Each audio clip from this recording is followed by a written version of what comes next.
In every divorce, there are narratives we create about why the marriage ended, stories we tell ourselves and others to make sense of failure, and versions of truth that protect our ego while painting our former spouse as the villain in our personal drama. But sometimes those narratives are challenged. Sometimes the person we've spent years blaming shows up to set the record straight. And sometimes we're forced to face uncomfortable truths about ourselves that we've been running from since the day we signed the divorce papers. This is the story of how one man's carefully constructed narrative about his failed marriage was shattered when his ex-wife walked onto the Family Feud stage with their teenage daughter. How his public persona as a devoted father was exposed as fiction in front of millions of viewers. And how Steve Harvey found himself mediating one of the most emotionally charged confrontations in the show's history. A reckoning years in the making that finally gave voice to truths that had been silenced for far too long.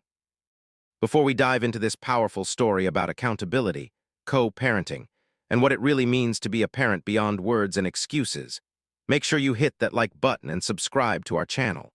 Because what you're about to witness is a stark reminder that the stories we tell about our past eventually collide with the reality others experienced, and that running from responsibility only delays the inevitable moment when we're forced to face what we've done and who we've hurt. The Mitchell family from Atlanta, Georgia walked onto the Family Feud stage in September 2025 with the boisterous energy of a group confident in their dynamics and their chances of winning.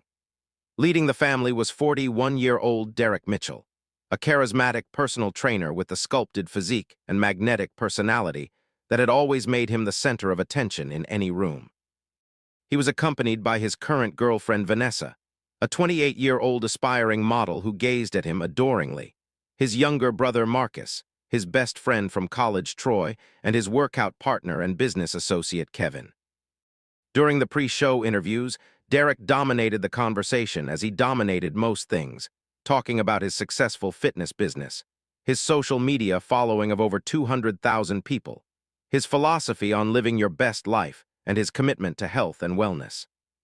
When asked about family, Derek painted a picture of himself as a devoted father to his 15-year-old daughter Jasmine, talking about how much he loved her, how proud he was of her accomplishments, how hard it was to co-parent after divorce, but how he always put his daughter first.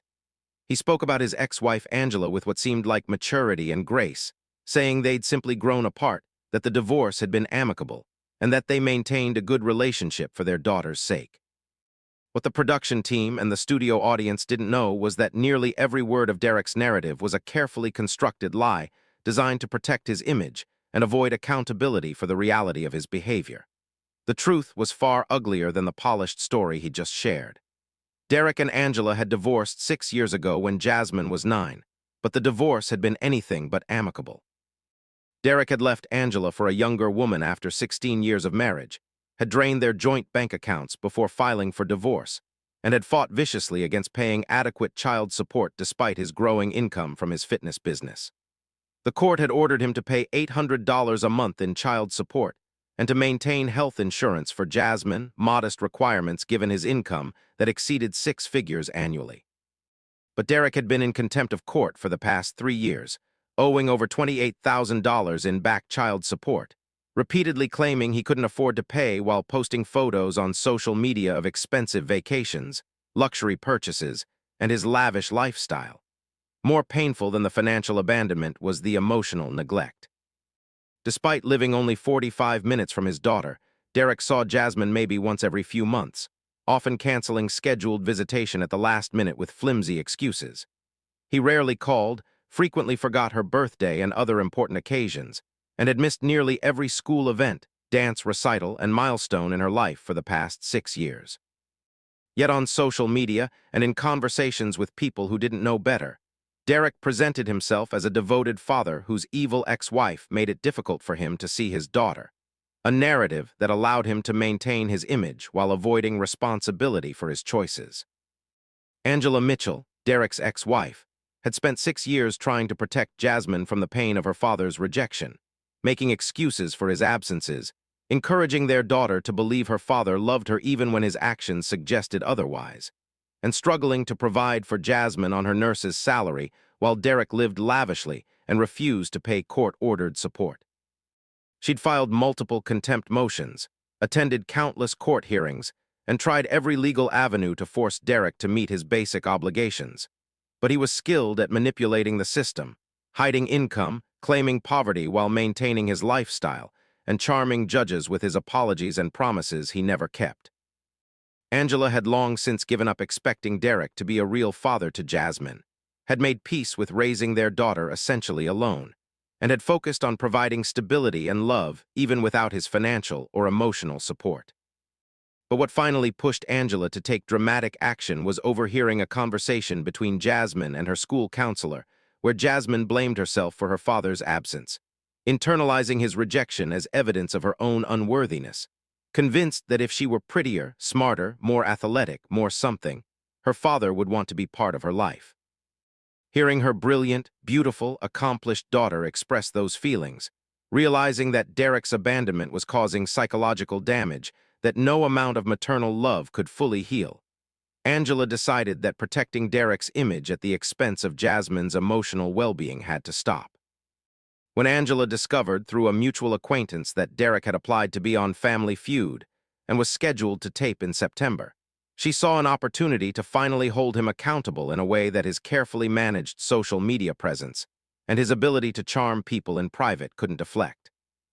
She contacted the Family Feud producers and explained the situation. Derek owed tens of thousands in child support, had essentially abandoned their daughter, yet would likely present himself on television as a devoted father, perpetuating a lie that was damaging their child. She asked if there was any way to ensure that if Derek made false claims about his parenting on the show, the truth could be presented. The producers, after verifying Angela's claims through court documents she provided showing the child support arrears and Derek's contempt citations, made a decision that was unusual but felt necessary given the circumstances. They invited Angela and Jasmine to be in the studio audience during Derek's taping, and if Derek made claims about being a good father, they would give Angela an opportunity to respond. It was an unprecedented move, but the producers felt that allowing someone to use their platform to perpetuate lies that were harming a child warranted intervention. The game started normally, with Derek's team competing against another family, everyone engaged and having fun. Steve Harvey worked his usual magic, creating energy and laughter, getting to know the families. When Steve asked Derek about himself, Derek launched into his well-rehearsed narrative about being a father who loved his daughter more than anything, about how hard divorce was, about how he worked constantly to provide for her, about how proud he was of the young woman she was becoming. He spoke with what seemed like genuine emotion, and Steve responded warmly, commending Derek for being a present and involved father despite the challenges of divorce. Sitting in the studio audience, Angela and Jasmine watched Derek perform this fiction, and Angela felt her resolve strengthen. Jasmine, sitting beside her mother, had tears streaming down her face, hearing her father tell strangers he was involved in her life when he hadn't called her in 3 months, hadn't attended a single one of her volleyball games this season, and had sent exactly one text message on her 15th birthday 2 months ago. The moment that changed everything came during the third round of the game, when Steve asked a question about parenting. Name something parents sacrifice for their children. Derek at the podium buzzed in confidently and answered with rehearsed sincerity, time and money, because our kids are our priority and will give up anything to make sure they have what they need. The answer was on the board, and Derek's family celebrated while he smiled at the cameras, the picture of a devoted father. But that answer, that blatant lie from a man who had given neither time nor money to his daughter in years, was more than Angela could bear. She stood up in the audience and called out in a voice that carried across the studio. "That's a lie, Derek. You don't sacrifice anything for Jasmine. You've abandoned her." The studio fell into shocked silence. Steve Harvey's head whipped around toward the audience, trying to locate the source of the interruption. Derek's face went pale, then red, as he recognized his ex-wife's voice. The cameras, initially confused about whether to cut away or capture this moment, kept rolling as producers frantically tried to figure out what was happening. Steve, recovering quickly from his surprise, addressed the situation directly. "Okay, hold on, who just spoke? Can we get some clarity on what's happening here?" Angela, with Jasmine now standing beside her holding her mother's hand, spoke clearly and firmly. "I'm Derek's ex-wife, Angela, and this is our daughter, Jasmine. Derek just told you he sacrifices for his child, but that's a lie. He hasn't paid child support in 3 years. He owes almost $30,000. He sees our daughter maybe 4 times a year even though he lives less than an hour away. and he's missed virtually every important event in her life since our divorce. He's using your show to perpetuate a false image of being a devoted father, while our daughter suffers from his neglect and rejection. The studio erupted in gasps and murmurs, the audience processing this bombshell revelation. Steve Harvey looked between Derek, who appeared frozen at the podium, and Angela and Jasmine in the audience, clearly trying to assess the situation and determine how to proceed. Derek tried to regain control, his voice defensive and angry. "Angela, this is completely inappropriate. You can't just show up here and attack me in front of all these people. Whatever issues you think we have, this is not the place to discuss them." Angela's response was immediate and powerful. "You made it the place when you decided to lie on national television about being a good father.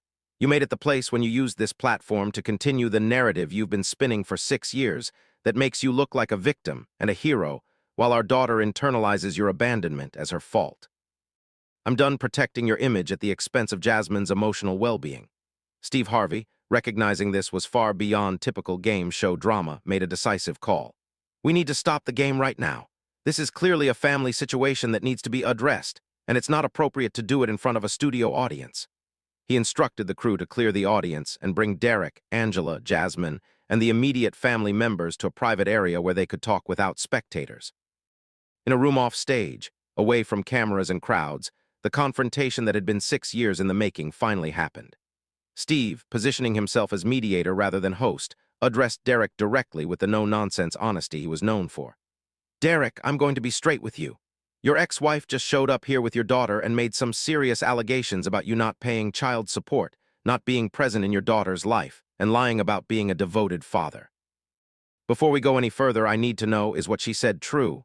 Derek, cornered and knowing that denial would be easily disproven, tried a different approach, minimizing and making excuses. "It's complicated, Steve. Yes, I'm behind on some child support payments, but I've been struggling financially trying to build my business. And yes, I don't see Jasmine as much as I'd like, but Angela makes it difficult. She's turned Jasmine against me, and my work schedule makes it hard to maintain consistent visitation." Angela, her patience for his lies completely exhausted, pulled out her phone and began showing Steve documentation she'd brought, court orders showing the child support requirements, and the arrears, text message screenshots showing Derek canceling visitation repeatedly with last-minute excuses, photos from his social media showing expensive vacations and purchases that directly contradicted his claims of financial struggle. "He's lying, Steve. He has the money, he just chooses to spend it on himself, on his girlfriends, on maintaining his lifestyle rather than on his legal obligation to his daughter. And I have never prevented him from seeing Jasmine, never. I've encouraged their relationship, made her available for his scheduled visitation, and watched her heart break over and over when he cancels or doesn't show up." Steve examined the documentation Angela provided, his expression growing increasingly serious and disappointed as he saw the evidence of Derek's deception and abandonment. He looked at Derek with an expression that made clear what he thought of the man's excuses. "Brother, I've heard a lot of sorry explanations from fathers who don't take care of their kids, but this might be the worst because you're not even honest about it. You come on my show, you tell America you're a devoted father who sacrifices for his daughter, you position yourself as one of the good guys, all while you owe $30,000 in child support and you see your daughter 4 times a year. That's not complicated, that's not your ex-wife making it difficult, that's you being a deadbeat and a liar." Derek tried to defend himself, to redirect blame, but Steve wasn't having it. "No, I'm not done. You had a choice every single day for the past 6 years. You could have paid your child support, you could have shown up for your daughter, you could have made her a priority. Instead, you chose yourself, your image, your lifestyle, your new relationships, everything except the child you helped create and have a legal and moral obligation to support." Steve turned to Jasmine, this 15-year-old girl who'd been standing silently beside her mother, tears streaming down her face, witnessing her father being held accountable for the first time in her memory. "Sweetheart, I'm so sorry you're in the middle of this. How are you doing? What do you want your dad to know?" Jasmine, speaking publicly about her pain for the first time, addressed her father with heartbreaking honesty. "Dad, I've spent 6 years wondering what I did wrong, why you don't want to be part of my life. I've made excuses for you to my friends, told them you're busy with work when you miss my games and recitals. I've pretended it doesn't hurt when you cancel plans or forget my birthday. But it does hurt. It hurts so much, and I'm tired of pretending it's okay. I'm tired of feeling like I'm not important enough for you to make time for me." She continued, her voice gaining strength through her tears. "I see your Instagram, I see you on vacation with your girlfriend. I see you at concerts and restaurants and living this amazing life. And I know it's not that you don't have time or money, it's that you don't have time or money for me. And hearing you tell people on TV that you sacrifice for me, that you're a good dad, it made me realize that you don't even see what you're doing. You actually believe your own lies. But I can't pretend anymore. I can't protect your image anymore, because it's killing me inside." The room was completely silent except for Jasmine's voice and the sound of people crying, Angela sobbing as she listened to her daughter finally express years of suppressed pain, Vanessa looking shocked and uncomfortable as she realized the man she was dating was nothing like he'd presented himself, Marcus appearing ashamed on his brother's behalf.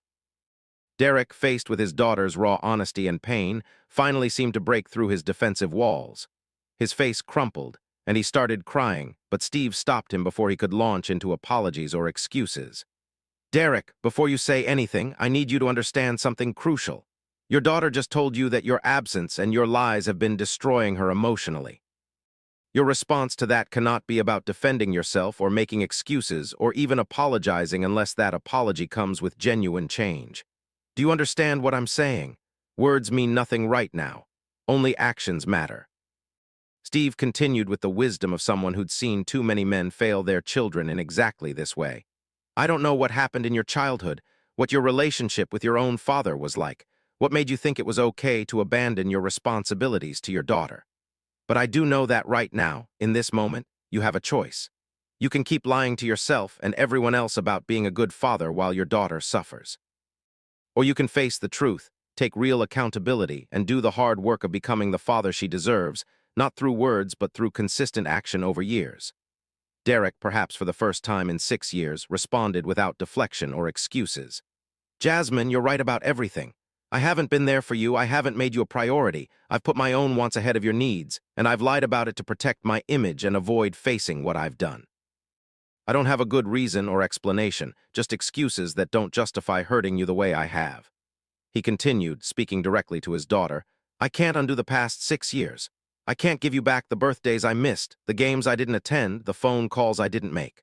All I can do is commit to being different going forward, to actually being the father I've been pretending to be, and to proving through my actions, not my words, that you matter to me. I understand if you don't believe me, if you don't trust me, because I haven't earned your trust. But if you're willing to give me a chance, I want to try to make this right." Jasmine looked at her father with a mixture of hope and skepticism, the eternal optimism of a child who wants to believe her parent loves her warring with the hard-earned wisdom of someone who's been disappointed too many times. "I've heard you say things like this before after court hearings or when Mom threatened to go back to court. You always promise to do better and then nothing changes. How is this time different?" Derek's answer showed the first sign of genuine self-awareness. "Honestly, I don't know if it is different yet. I want it to be. I'm committed to making it different, but you're right that I've made promises before that I didn't keep. The only way you'll know if this time is different is by watching what I do over months and years, not what I say right now. All I'm asking is that you give me the opportunity to prove it through action." Steve interjected with practical requirements. "If you're serious about changing, Derek, here's what that looks like. First, you pay every penny of that back child support you owe, and you catch up on current support immediately. Second, you show up for scheduled visitation consistently, and if something truly prevents you from making it, you give advance notice and you reschedule, you don't just cancel. Third, you attend Jasmine's events, games, recitals, parent-teacher conferences, the things that matter to her. Fourth, you communicate regularly, calls and texts that show you're thinking about her, not just performative public posts on social media. And fifth, you get yourself into therapy to work on whatever issues are making you prioritize your image over your actual relationship with your daughter." Steve turned to Angela. "And you, if Derek actually starts doing these things consistently, you have to give him credit for the changes instead of holding on to the past. This isn't about you forgiving him or being friends, it's about co-parenting in a way that's healthy for Jasmine. Can you do that?" Angela nodded. "If he actually shows up and does the work, yes, I can acknowledge that. I've never wanted to keep Jasmine from her father, I've just wanted him to actually be a father. If he finally decides to do that, I'll support it." The conversation continued for another hour, facilitated by Steve and a family therapist the show had brought in. They discussed logistics, expectations, boundaries, and the reality that rebuilding trust after years of abandonment would take time and consistent effort. Derek agreed to all the requirements Steve had outlined, though everyone recognized that verbal agreement was meaningless without follow-through. By the end of the conversation, there was cautious hope mixed with justified skepticism, a sense that something significant had shifted, but that only time would tell whether Derek's accountability in this moment would translate to changed behavior going forward. The decision about what to do with the footage was complex. The moment of Angela's interruption and the subsequent confrontation had been captured on camera before the studio was cleared. After extensive discussion with all parties involved, including Jasmine, a decision was made to create a special episode about parental accountability and the impact of absentee fathers, using Derek and Angela's story as the central case study, but only with their full consent and participation. The episode would be brutally honest about Derek's failures, but would also document his journey of attempting to change, providing a rare look at what accountability and repair actually require rather than just showing the dramatic moment of confrontation. The special episode that eventually aired, 6 months after the original confrontation, was one of the most talked-about Family Feud specials ever produced. It showed the moment of Angela's interruption, edited appropriately to protect Jasmine's privacy while conveying the essential truth of the situation. It included follow-up interviews filmed at 3 months and 6 months post-confrontation, showing Derek's progress or lack thereof in meeting his obligations and rebuilding his relationship with Jasmine. The 3-month update showed mixed results. Derek had paid a significant portion of the back child support, approximately half of what he owed, and had set up a payment plan for the remainder. He'd attended 3 of Jasmine's volleyball games and had maintained weekly phone calls with her. But he'd also canceled 2 scheduled visitations with last-minute excuses and had missed Jasmine's school awards ceremony despite promising to attend. It was progress but inconsistent, showing the difficulty of changing ingrained patterns of behavior even with genuine intention. Jasmine, interviewed at the 3-month mark, spoke about her conflicted feelings. "It's weird because part of me is happy that he's trying, that he's showing up more than he has in years.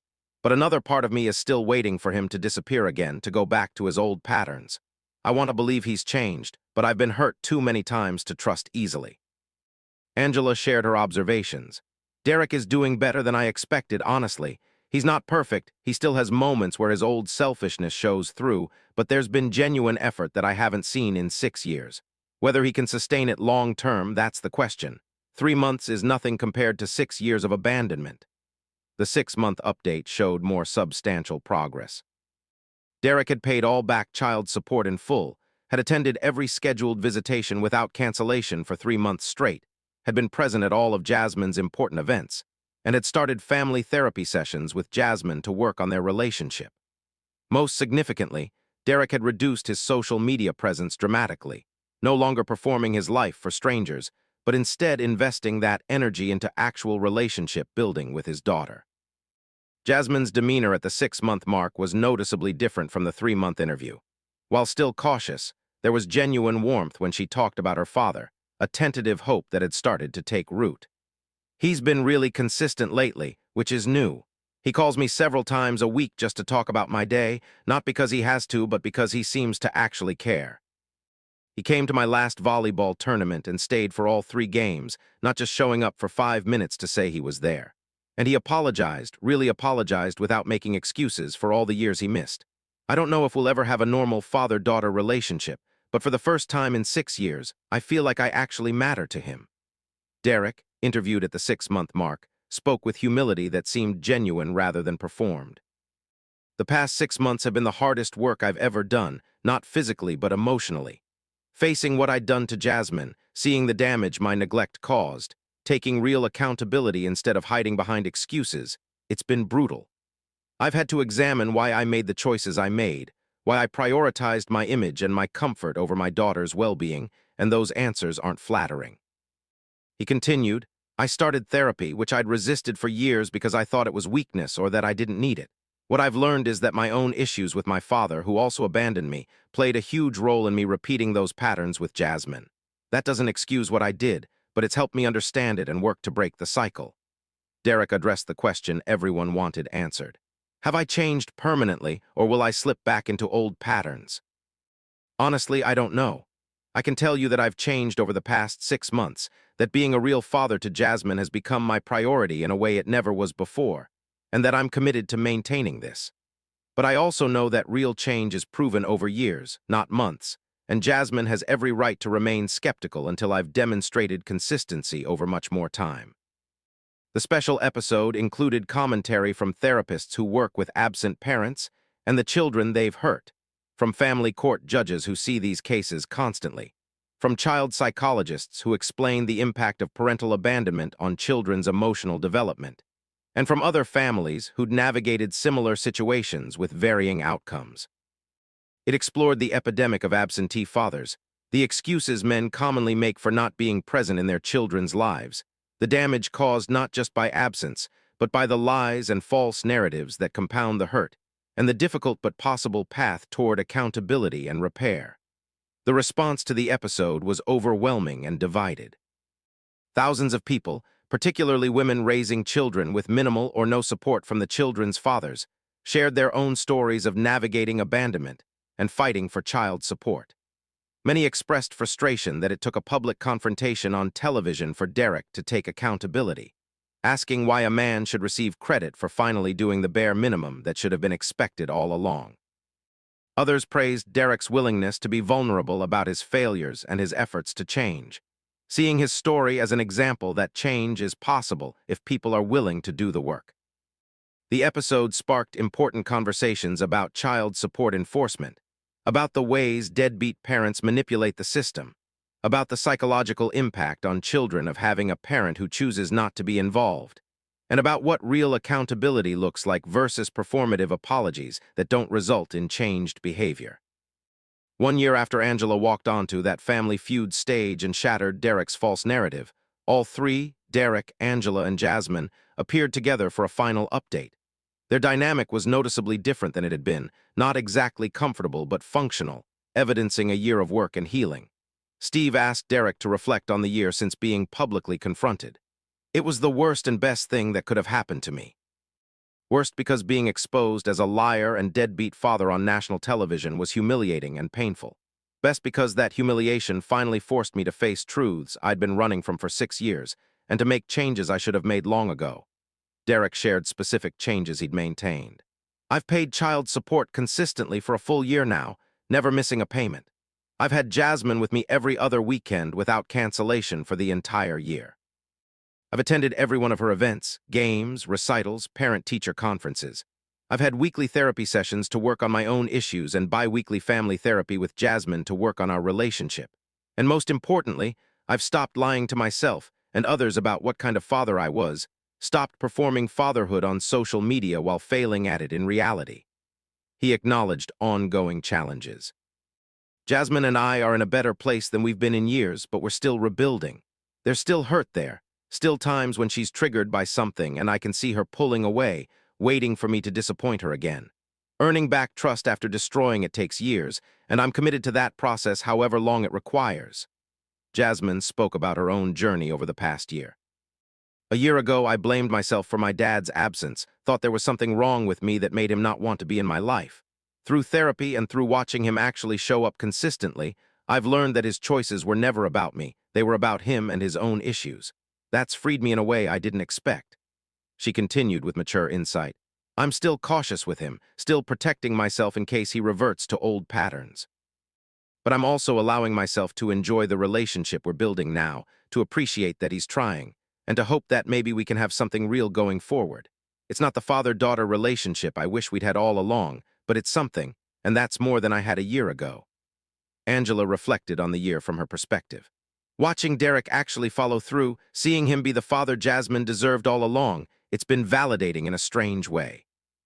It confirms that he was always capable of being present, that his absence was a choice rather than an inability, which hurts in one sense but also means all those years of me making excuses for him to protect Jasmine were unnecessary. She deserved to know the truth sooner." She added, "But I'm also genuinely glad he's changed, not for him but for Jasmine.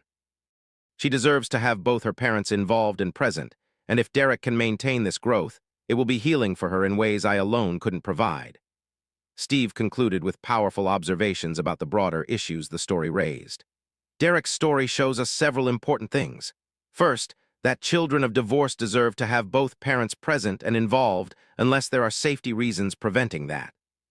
Second, that child support isn't optional. It's a legal and moral obligation that should be enforced rigorously. Third, that the lies absent parents tell themselves and others compound the damage to their children, making kids feel responsible for adult choices and failures.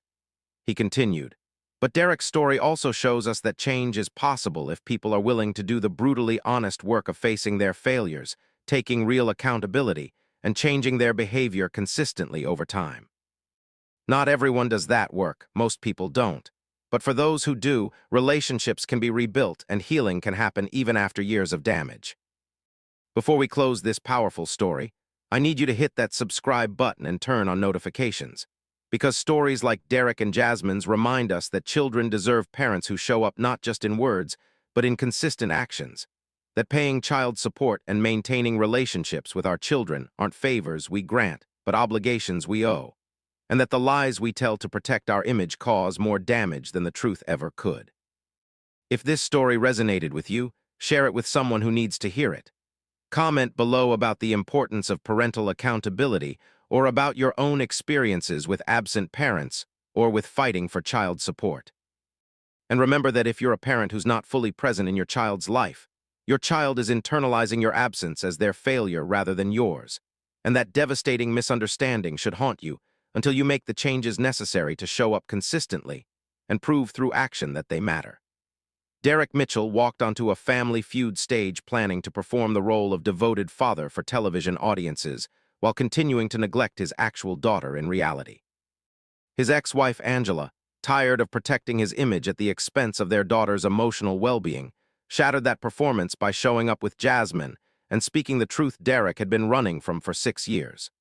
The public confrontation was humiliating and painful, but it became the catalyst for genuine change that years of court orders and private conversations had failed to achieve.